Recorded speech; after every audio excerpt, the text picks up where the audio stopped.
Hey, what's up? It's Stacey Storino. Welcome back to my channel and welcome to day 7 of the Quarantine Reboot Bootcamp experience, a special series that will help you make the most of your life while in quarantine, mentally, physically, emotionally, financially, and spiritually, or ethically if you're not a religious or spiritual person, no big deal.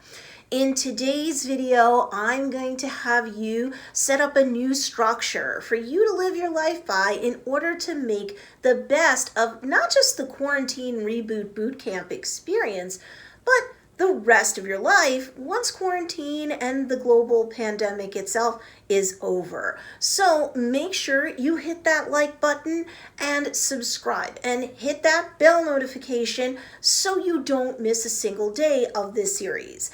Now look, if you missed day 1 of the Quarantine Reboot Bootcamp experience, I'd recommend that you watch it because it really does lay the groundwork for how the next few weeks are gonna go. So please make sure that you check it out. Things will make a lot more sense if you do.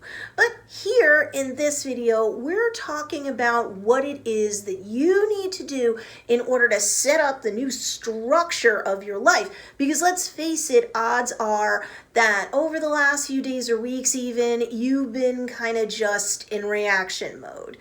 Just kind of making it through the day. And look, there's no criticism here on my part if that's what you've been doing.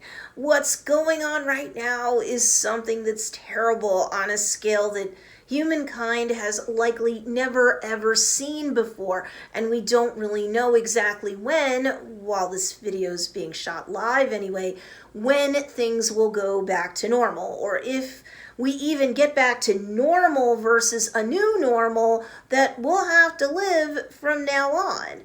With so much uncertainty, I get that maybe you've been adrift and that you've been feeling helpless, hopeless, and out of control. So I'm not putting you on the hook or anything for living life like that. But now it's time for it to stop. You need to take control back over your life. And as we go into week 2 or phase 2 of the Quarantine Reboot Bootcamp experience, or the red phase or patriot phase, this phase is all about getting total control over the chaos of your life.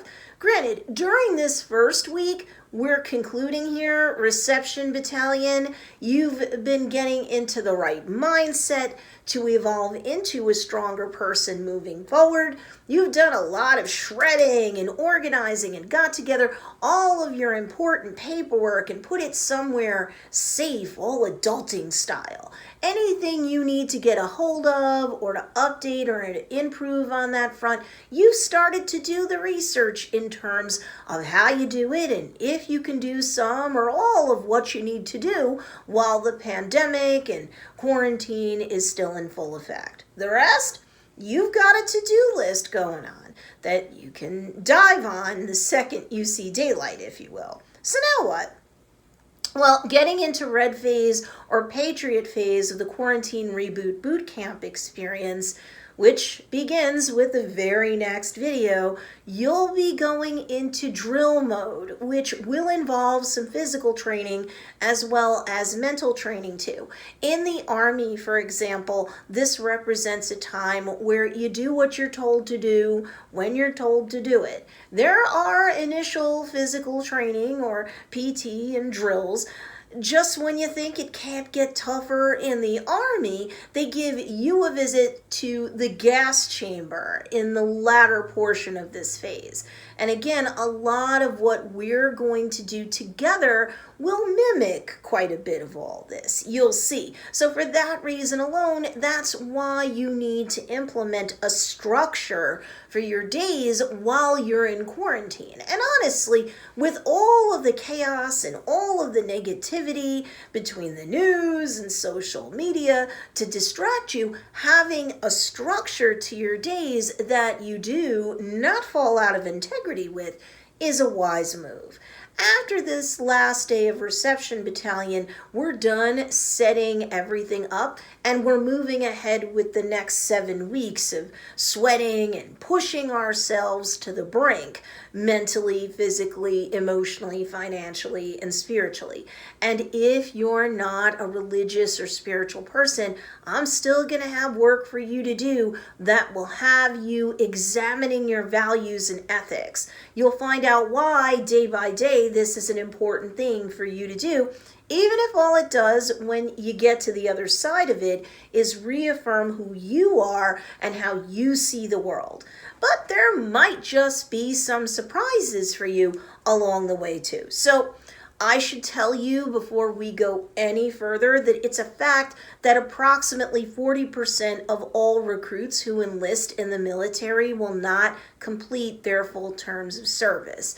Many discharges are for reasons beyond the recruit's control, such as medical issues they've developed after they've begun boot camp, but many more end up as voluntary discharges because they've stopped listening or trying. Don't let that be you. You're alive in this world, despite the pandemic, for a reason. As others die, you're living on, being given, I would argue, a second chance to get things right. Don't squander this great opportunity that God or the universe is giving you, okay? You've come this far. You want to evolve into you want a stronger backbone and you want to do the adulting you needed to do, but always claimed you lacked the time or the bandwidth for it. Now you're being given the time, and how you spend your bandwidth is up to you. So it's all well and good to dump the time wasters and primal screen clean your home. It's super swell to go through all of your paperwork and protect the important documents while filing or shredding the rest. Sure, it's great to knock all or most of the items off the routinized to-do list of your life.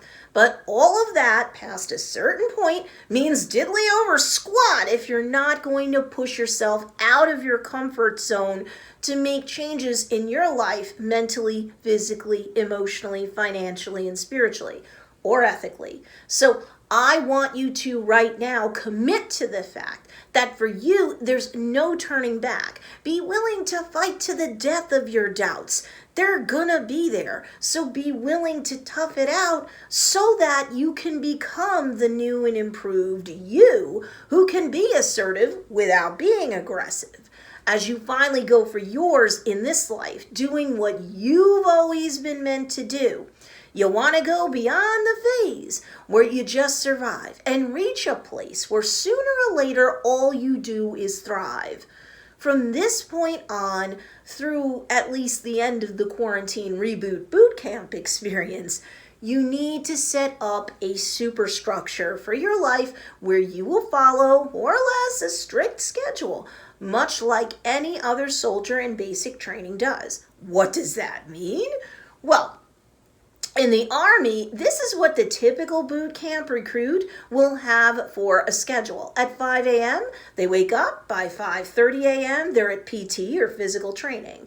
By 6:30 a.m., they're eating breakfast, and by 8:30 a.m., they're undergoing additional training. By noon, they're eating lunch, and by 1 p.m., more training. Then by 5 p.m., they're eating dinner, and by 6 p.m., they're enjoying something called drill sergeant time.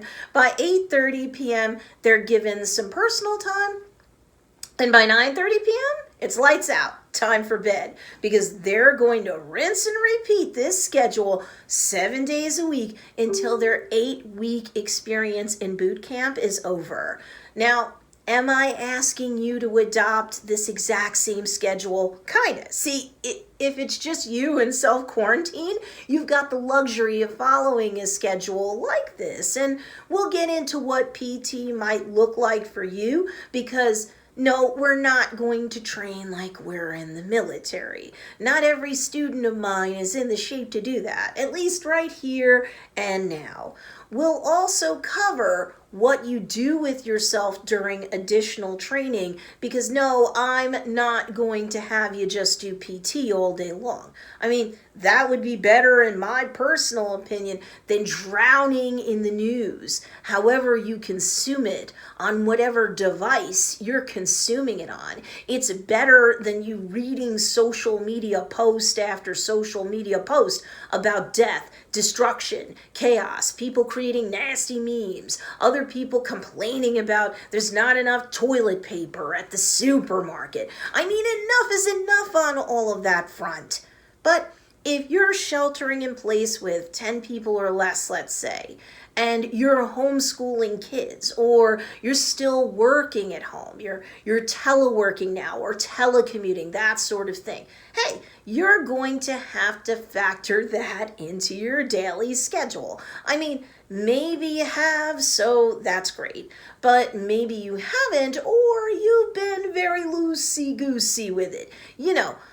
Well, as long as the work or schoolwork gets done before everyone goes to bed, then it's okay with you, that sort of thing. Doesn't work, statistically speaking, anywhere near as well as having a hardcore routine and sticking to it.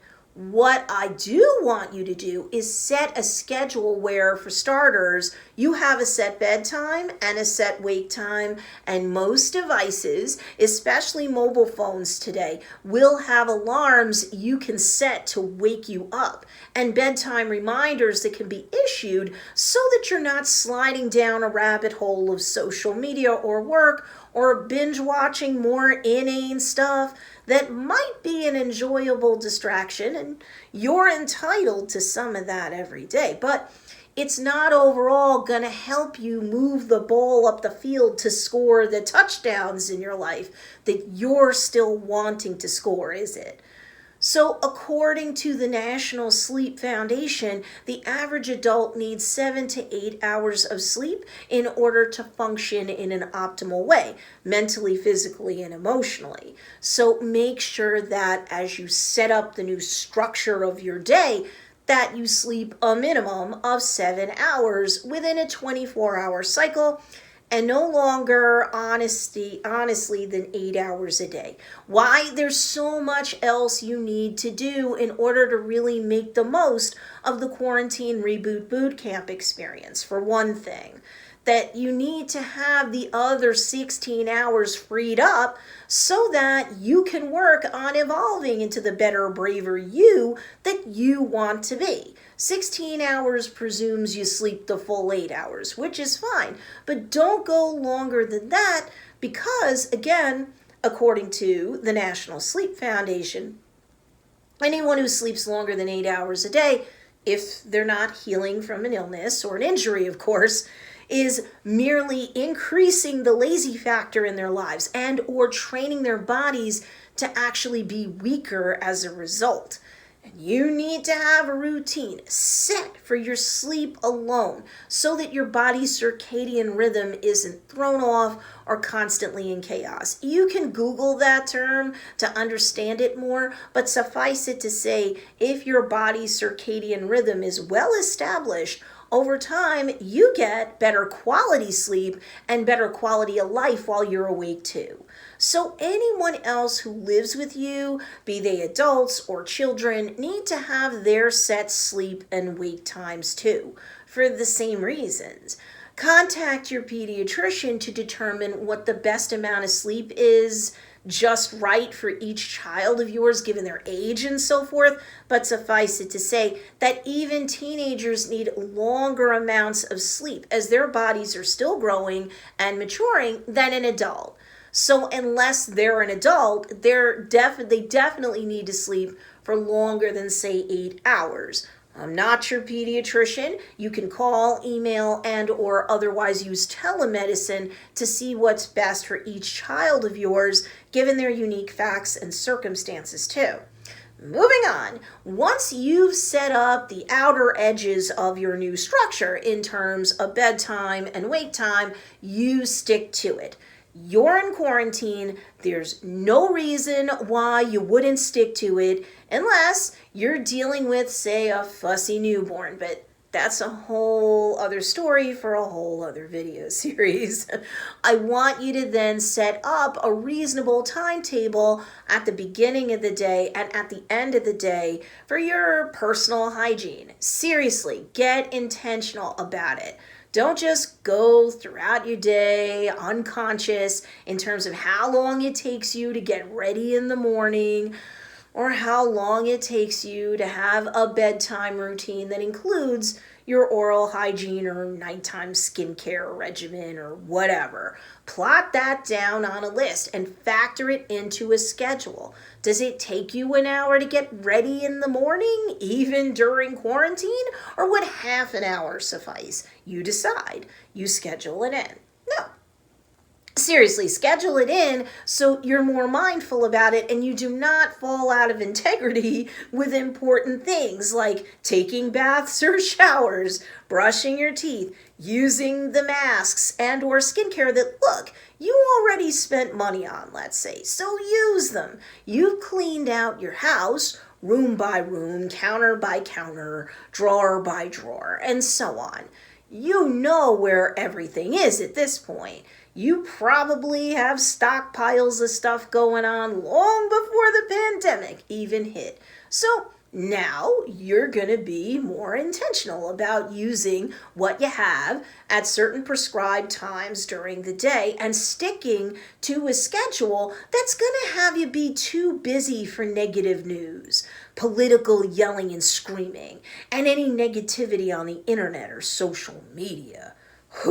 Speaking of the internet and social media, if you are teleworking for yourself or someone else, or a bit of both, you're obviously going to schedule in your work time. And I would seriously be very regimented about how long you're going to commit in what slices of time throughout the day.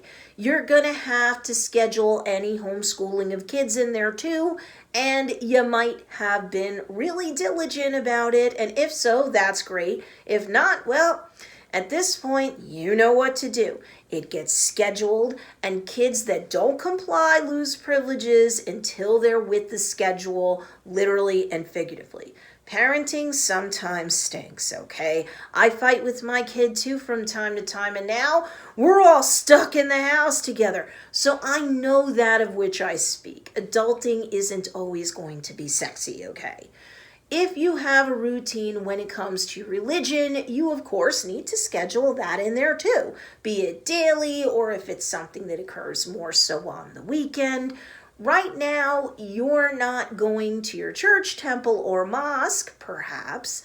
You've either by now figured out how to worship on your own, being connected to your house of worship online, or a bit of both. How about you actually factor this in? You plug it into the new structure for each day. If you're spiritual, same thing. Plug in time on the daily, perhaps, whether you're religious or spiritual, for worship, for prayer, for meditation, for reading your Bible, Torah, whatever. Ever wanted time for Bible study, for example? You got it. Wait, what if you're not religious or spiritual? Okay, this is a perfect time to plug in meditation on a secular front or guided meditation. There's plenty of great apps and or YouTube videos to help you on this front. Or you could use that time to go on a walk, perhaps, within the confines of whatever governmental imposed lockdown requirements you're currently living under. Or you could strap on headphones and dance in your basement or bedroom or something just to get out of living lethargically, to clear your head from work, from homeschool, whatever. If you don't pray, there's still a way to make the most of your day, is my point. So as an example schedule, you might try something like this. 5 a.m. wake up in workout clothes, minus footgear, of course. From 5 a.m. to 5:30 a.m., you'd use the facilities, see to your morning personal hygiene routine, get on that footgear, and so on. From 5:30 a.m. to 6:30 a.m., you'd do an hour of PT or physical training. The next video in this series will go over what that is, no matter what kind of shape you're in, and no matter what you have access to. From 6:30 a.m. to 7 a.m., you'll have breakfast with your family, and everyone will jointly clean everything up in terms of morning mess. From 7 a.m. to 7:30 a.m., you'll shower and dress. You'll put on your daytime skincare and makeup or whatever. Then from 7:30 to 8:30 a.m., insert any sort of religious work, meditation, grounding and centering right here in this time slot. It'll put you in a great frame of mind for your workday. If it makes sense for your family to join you, then they should join you.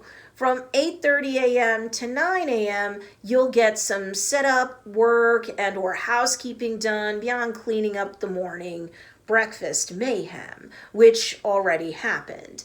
Maybe that tidying has to do with your workspace, getting that coffee refill, etc., to get ready for the workday while your kids set up for their homeschooling for the day. Maybe you're instead going to knock out cleaning a bathroom in your home. Then wash up, get your coffee or water or whatever. And then by around 9 a.m., you're starting your workday while your kiddos work alongside you. If your kiddos are smaller and that sort of dual work situation isn't going to fly, then obviously you'll have to set up slices of time throughout the day where your focus is on their homework versus your pays the bills work. If you have another adult sheltering along with you, maybe they handle the homeschooling in whole or in part. Maybe you both switch up what slices of the day one of you focuses on homeschooling while the other goes back to their income producing work. You do you, but you have to put structure in place in your days and your kids' days if you have any. Every last pediatrician and child psychologist makes it clear, whether they think they do or not, kids crave structure. Anarchy doesn't work, and if it's been ruling your home for the past few days or weeks, today is the day you take control of your family's life. It's gotta be someday, so why not today? No, don't tell me or yourself why not today. It's today. Bite the bullet. Today, okay? So maybe you work from 9 a.m. till noon, and then at noon it's time to take a break, prepare and eat lunch, and the first half of the workday is over. From 1 p.m. to 2 p.m., I think you should go for a walk, do some sort of physical activity yourself, with your family, whatever, that you're allowed to do by your government or municipality, depending upon what's going on in your part of the world. Do you all stream a workout together inside your home? Do you have a swimming pool on your private property and the weather lets you go for a swim? I don't know, but find something to do where everyone starts off at 1 p.m. getting all of their lunchtime energy out, doing something that's physical or healthy, but with a wind down or cool down period built in so that from 2 p.m. to 6 p.m. the next 4 hours are spent finishing the day's homeschooling and teleworking too. From 6 p.m. to 7 p.m., let's say there's dinner and cleanup. Then from 7 p.m. to 7:30 p.m., everyone does their bedtime routine, kids and adults alike, so that from 7:30 to 9:30 p.m., let's say, younger kids are put to bed as need be so that they get the correct amount of sleep. So that'll be scheduled in specifically for each kid. And then the adults that are sheltering in place can spend the rest of the time up until, in this example, 9:30, which is bedtime. Well, they can use that time to study, do a side gig, relax, whatever fits the goals for their lives at that time. Study could be religious study, spiritual study, studying online to earn a degree, learn a skill, whatever. Side gigs could be for extra money if that fits what you're doing and you want to speed pay down debt, let's say, and you've got the skills and the niche to sell to or serve that will bring in the extra money right now. Great. I'd rather you do that than go down social media scroll holes. But if you're going to check the news or social media, set a timer on your phone, and when the timer goes off, that's that. you're done. News? I'd spend 15 minutes to the first 2 segments of a news program that you like, and that's that. Social media? No longer than half an hour a day if it's not somehow work-related. You could be a group admin, a teacher, a coach, something like that, so you might have Facebook groups that you're in throughout the day. Fine. If it's related to your work, you're technically on social media longer, but you're not going to be just raking through your personal feed for longer than, say, 30 minutes a day. Too many people are marinating in misery right now. You don't need that. Too many people are being critical of everything and everyone right now when they're hardly volunteering to help make a change. So that's useless stuff to expose yourself to. So set a timer, blaze through your feed to stay in touch with people you like and or love who are not Debbie Downers and negative Nellies, just adding to the global negativity. Stay above the fray, get in and get out, and no messing about, okay, rebooter? You'll thank me later. What I want you to come away from this video with is that your daily life while in quarantine requires more structure than you'd think. You think you have nothing to do, if you got no children to homeschool and no significant other living with you and no job right now, guess what? I still want you to set down a structure, and maybe in the example structure that I just gave you, where there'd be work-related and or homeschool-related responsibilities, you'll fit in anything from reading books and or listening to audiobooks to help you reach the goals you want to reach. There's at least the first 4 hours of work time you can plot in. You can watch videos too, and you can fit in the time to do exercises, research, journaling, note-taking, and more, so that whatever you learned earlier in the day, you're actually taking action on. Maybe you'll have more time for prayer, spiritual practice, or meditation, or yoga, or other such body and soul nurturing activity. Great! Less time for negativity and despair, right? You know I'm right. Now, make sure you hit that notification bell, because in the next video of this series, I'll share with you different ways to make the most of PT time each day, whether you're alone in quarantine or not, and with your healthcare provider's blessing, where you can start off from in quarantine, even if you have never exercised a day in your life. Improving your life physically is directly tied to PT, but you do get the additional intellectual and emotional benefits of it too. And we'll discuss that. So you do not want to miss that video.